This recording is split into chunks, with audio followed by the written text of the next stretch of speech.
গত বন্ধুরা আমার চ্যানেলে আজকে আবার নতুন একটা চিকেনের রেসিপি নিয়ে আমি তোমাদের সামনে চলে এসেছি।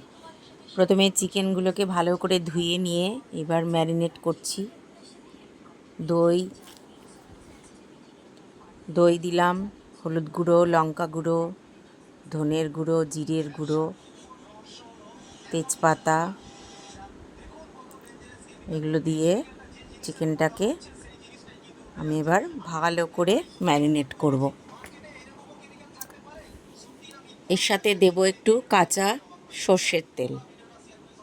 এইবার এগুলোকে ভালো করে আমি মাখিয়ে নেব। আমি একটা কাঁটা চামচ ব্যবহার করেছি, যাতে মাংসগুলোকে গায়ে একটুখানি গেঁথে গেঁথে দিলে না মশলাটা মাংসের ভেতরে ভালো মতন অবজার্ভ হয়ে যায়। তো যাই হোক, এবার ওটাকে আধ ঘন্টার জন্য আমি রেখে দিলাম ঢাকা চাপা দিয়ে। এবার কড়াইতে তেল গরম করে আমি আলুগুলোকে লাল করে ভেজে নিলাম। আলুগুলো ভাজা হয়ে গেছে। এবার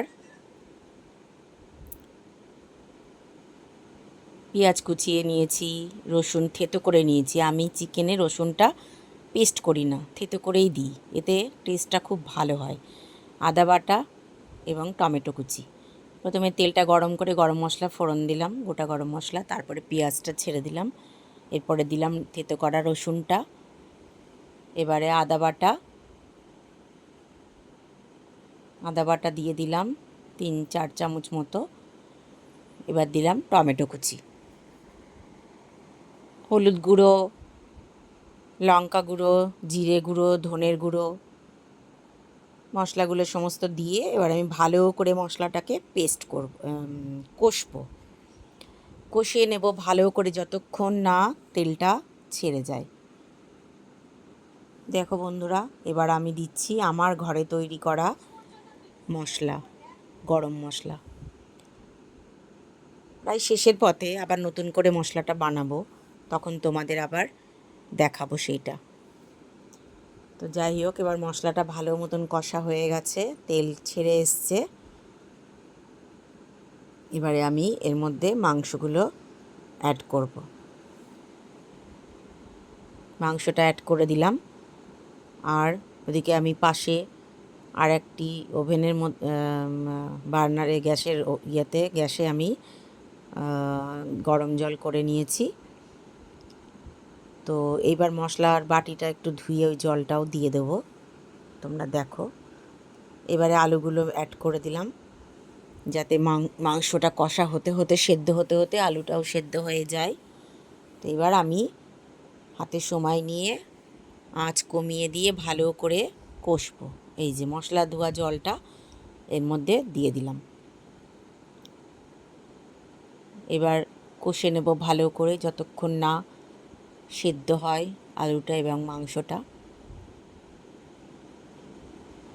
তেল ছাড়া অবধি আমরা অপেক্ষা করব, কষাতে হবে যতক্ষণ। মাংস কষার উপরেই টেস্ট। খুব ভালো করে মাংসটা কষতে পারলে, কষা হলে, তবে মাংসের স্বাদটা খুব সুন্দর হয়। এবারে আমি কিছুটা সেদ্ধ হয়ে আসার পর আমি নুন দিলাম, স্বাদ অনুযায়ী লবণ দিলাম। লবণ দেওয়ার পরে আবার মাংসটা বেশ করে কষাবো।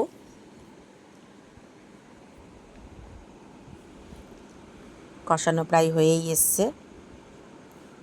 এবার গরম জল দিয়ে দিলাম মাংসের মধ্যে। এটা একটু লাল লাল ঝোল হবে, লাল লাল ঝোল চিকেন। তো এবার ঢাকা দিয়ে দিলাম, সেদ্ধ হওয়া পর্যন্ত অপেক্ষা করব। এইবার নামানোর আগে গরম মশলা, একটু ঘি দিলাম, ব্যাস রেডি লাল লাল চিকেনের ঝোল। তোমাদের কেমন লাগলো এই রেসিপিটা তোমরা জানিও।